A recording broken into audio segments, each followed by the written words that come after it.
जळगाव स्थानिक स्वराज्य संस्थेची निवडणूक सुरू आहे।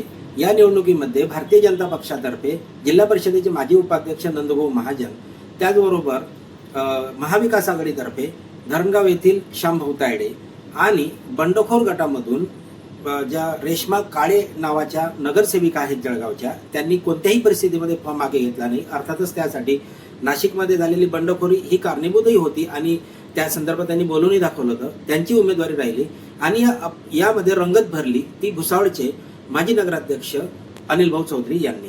म्हणजेच की या चौरंगी लढतीमध्ये अतिशय काय होईल हे सांगता येत नसलं। आजच्या काळामध्ये जर आता या घडीला आपण जर पाहिलं तर जवळपास 630 मतांपैकी 225 मतं हे नंदभाऊ महाजन यांची हक्कांची म्हणजेच की बीजेपीची मतं आहेत।